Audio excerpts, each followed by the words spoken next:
আসসালামু আলাইকুম প্রিয় শিক্ষার্থীরা, আজকে আমরা নবম দশম শ্রেণীর গণিত বইয়ের 13 অধ্যায়ের এমসিকিউ আলোচনা করব আমাদের 500 এমসিকিউ বই থেকে। তো আজকে আমরা টাইপ 1 নিয়ে আলোচনা করব। এইভাবে আমাদের যতগুলো টাইপ আছে 13 অধ্যায় সবগুলাই আমরা সমাধান করব। তো প্রথমে আমরা 1 নম্বর প্রশ্নে চলে আসি। এই টাইপের মধ্যে আমরা আলোচনা করব সমান্তর ধারার তমপদ আর পদ সংখ্যা নির্ণয় সংক্রান্ত। তো আমরা যদি এখানে খেয়াল করি, দেখো এই জায়গার মধ্যে প্রথমে আমাদের একটা ধারা দেওয়া আছে। ধারাটা অবশ্যই এখানে যতগুলো ধারা থাকবে সবগুলোই সমান্তর ধারা, কারণ এটা সমান্তর ধারা সংক্রান্ত। দেখো সমান্তর ধারা কিভাবে বুঝবো, এখন তোমার পরীক্ষায় তো আর বলে দিবে না সবসময় যে এটা সমান্তর ধারা কিনা, তোমাকে বুঝে নিতে হবে। তো কিভাবে তুমি এটা বুঝে নিতে পারো, কারণ যে কোনো পদ থেকে তার আগের পদ যদি বিয়োগ করলে বিয়োগফল সবসময় সমান হয় তাহলে সেটা সমান্তর ধারা। যেমন 8 থেকে 6 বিয়োগ করলে 2, 10 থেকে 8 বিয়োগ করলে 2, বিয়োগফল সবসময় 2 আসতেছে, তার মানে এটা সমান্তর ধারা। যাই হোক, এখন তোমাকে তমপদ বের করতে বলবে, যে যেমন 10তম পদ, 15তম পদ, তমপদ বের করতে বলবে। তো তমপদ বের করতে গেলে তোমাকে n-তম পদের সূত্র জানতে হবে। সমান্তর ধারার n-তম পদের সূত্র হচ্ছে a plus n minus 1 into D. এখানে a হচ্ছে প্রথম পদ। প্রথম পদ মানে কি, ওই ধারার প্রথমে যে পদটা থাকে ওইটা হচ্ছে a। তার মানে এখানে আমাদের a হচ্ছে 6, এই 6টা হচ্ছে আমাদের কি a। আর সাধারণ অন্তর কি ডি। এই 8 থেকে 6 বিয়োগ করলে 2 হয়, এই 2 হচ্ছে ডি এর মান। তো ডি এর মান কি পাইলাম 2। এবার তাহলে এ এর মান আমরা বসাই দিলাম, এর মান হচ্ছে 6, ডি এর মান হচ্ছে 2। এন এর মান কত, n-তম পদের সূত্রের মধ্যে হয় n-1, তাহলে 10তম পদের সূত্রে কি হবে 10-1, ঠিক আছে। এটা হচ্ছে 10তম পদের সূত্র। এর মান আর ডি এর মান বসাই দিলাম। এখন 6 প্লাস 10 থেকে 1 বিয়োগ করলে 9 হয়, 9 এর সাথে 2 গুণ করলে হবে 18, 18 আর 6 যোগ করলে কত হয়, 18 আর 6 যোগ করলে হয় 24। তার মানে একের আনসার কি, একের আনসার হচ্ছে খ। এবার আসলে আমরা 2 নাম্বার প্রশ্নটা দেখব। 2 নাম্বার প্রশ্ন যদি আমরা খেয়াল করি, 2 নাম্বার প্রশ্নের মধ্যে আমাদের এখানে একটা ধারা দিয়ে বলছে ধারাটির 15তম পদ কত। এই ধারাটার 15তম পদ কত।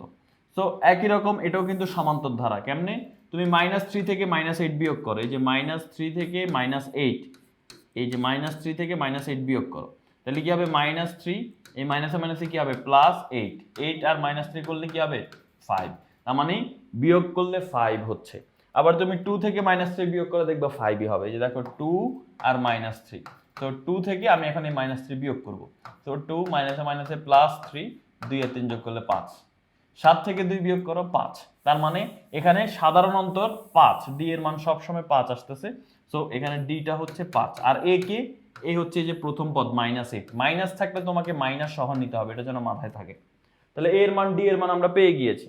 15তম পদ, 15তম পদের সূত্রে কি হবে a প্লাস 15-1, n-তম পদের ক্ষেত্রে হয় n-1, 15তম পদের ক্ষেত্রে হবে 15-1 ইন্টু ডি। এর মান কত -8, 15 থেকে 1 বিয়োগ করলে কত হয় 14, আর ডি এর মান কত, ডি এর মান হচ্ছে 5। এখন মান বসাই দাও, গুণ করে ফেলো। 5 14 কত 70, 70 থেকে 8 বিয়োগ করলে হবে 62। তার মানে 2 নাম্বার প্রশ্নের অ্যান্সার কি, 2 নাম্বার প্রশ্নের অ্যান্সার হচ্ছে 62। এই যে ক নাম্বারটা হচ্ছে আমাদের রাইট অ্যান্সার। এবার আসো 3 নাম্বার প্রশ্ন। 3 নাম্বার প্রশ্নের দিকে যদি আমরা খেয়াল করি, 3 নাম্বার প্রশ্নে আমাদের বলা হচ্ছে একটা ধারা দিয়ে বলছে n-তম পদ নির্ণয় করো। সো এখানে a এর মান কত, a এর মান হচ্ছে 1, আর d এর মান কত, 4 থেকে 1 বিয়োগ করলে 3, তাহলে d এর মান 3। এখন n-তম পদ, n-তম পদের সূত্র কি ভাইয়া, a plus n-1 into D.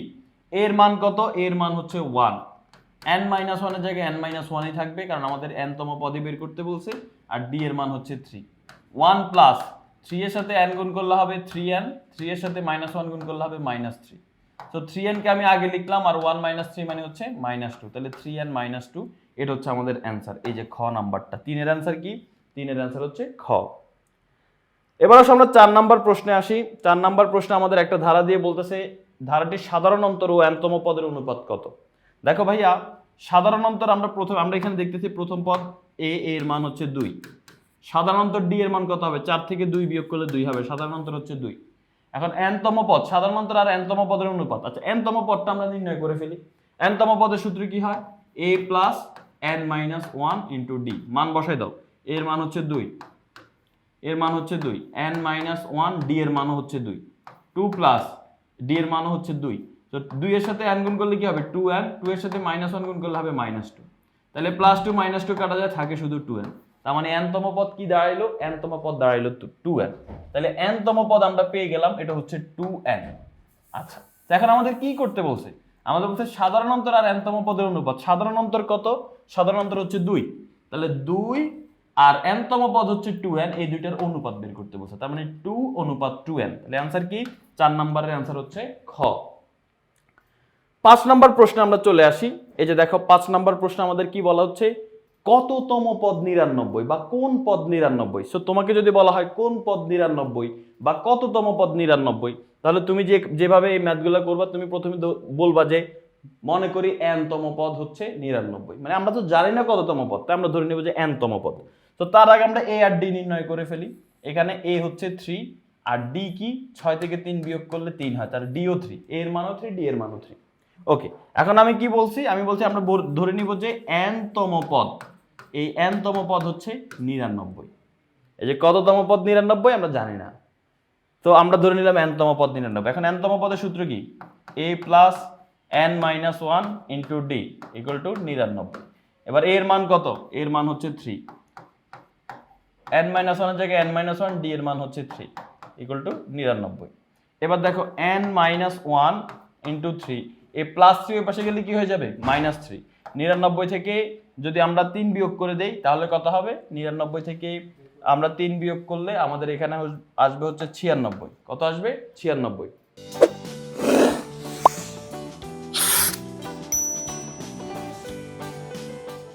তো 96 হয়, আর এই 3 গুণ আকারে আছে, 3 ওই পাশে গেলে ভাগ হয়ে যাবে, n মাইনাস 1, এই যে 3 কে আমরা যদি ওই পাশে নেই ভাগ হয়ে যাবে, 96 কে 3 দিয়ে ভাগ করলে কত হবে, 96 কে যদি আমরা 3 দিয়ে ভাগ করি তাহলে 32 হবে।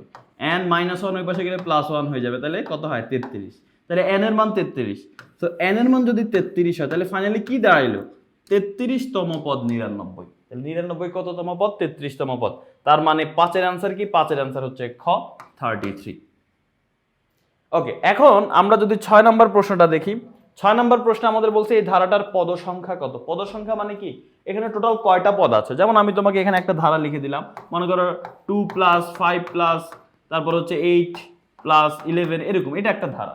এই ধারা কয়টা পদ আছে দেখো তো, 1 2 3 4, তার মানে এই ধারার পদ সংখ্যা হচ্ছে 4টি।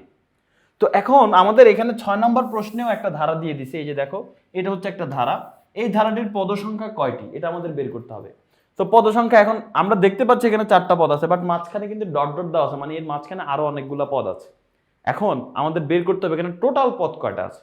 এটা কিভাবে বের করব, এটা বের করার সহজ হিসাব হচ্ছে এই লাস্টের পদটা যততম পদ এখানে ততগুলো পদ আছে।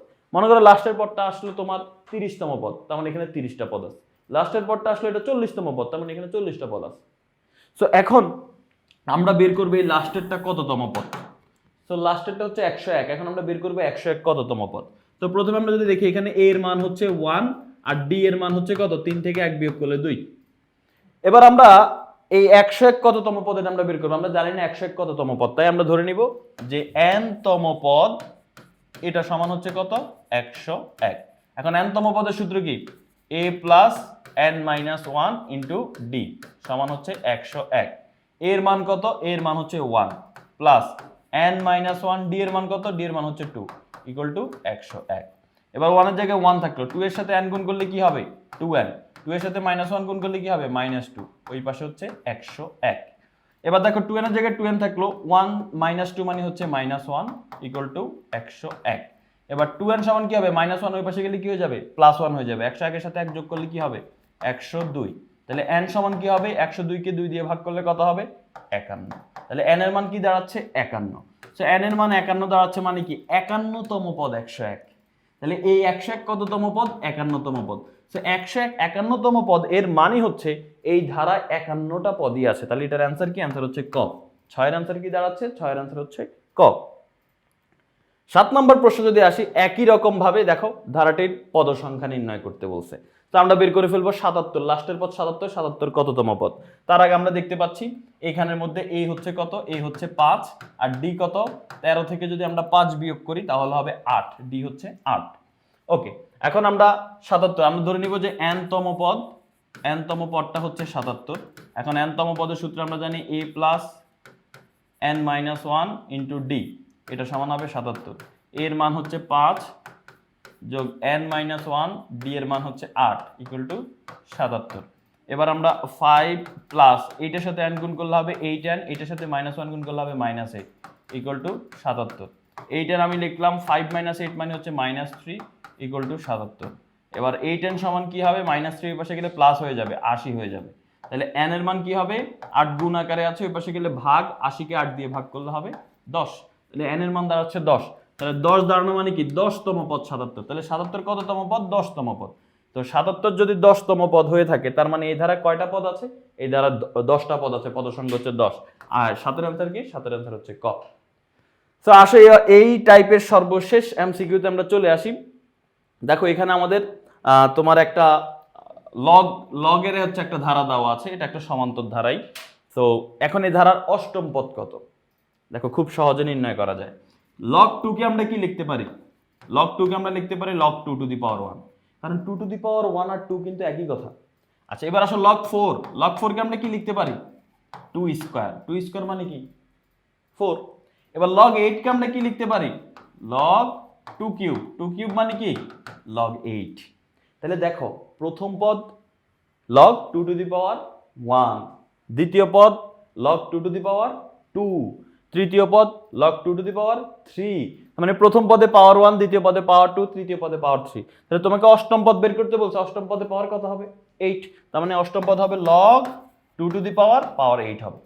তো log 2 টু দি পাওয়ার 8 মানে কত বলো তো, log 2 টু দি পাওয়ার 8 মানে হচ্ছে 256। তাহলে এখানে এই যে log, তার মানে অষ্টম পদটা হচ্ছে log 256। সো এই 8 এর আনসার হচ্ছে ক। তো এরই মাধ্যমে আমরা আমাদের প্রথম টাইপটা সমাধান করে ফেললাম। আশা করি তোমরা বুঝতে পেরেছো। পরবর্তীতে আমরা টাইপ 2 নিয়ে আলোচনা করব। সেই পর্যন্ত ভালো থাকো।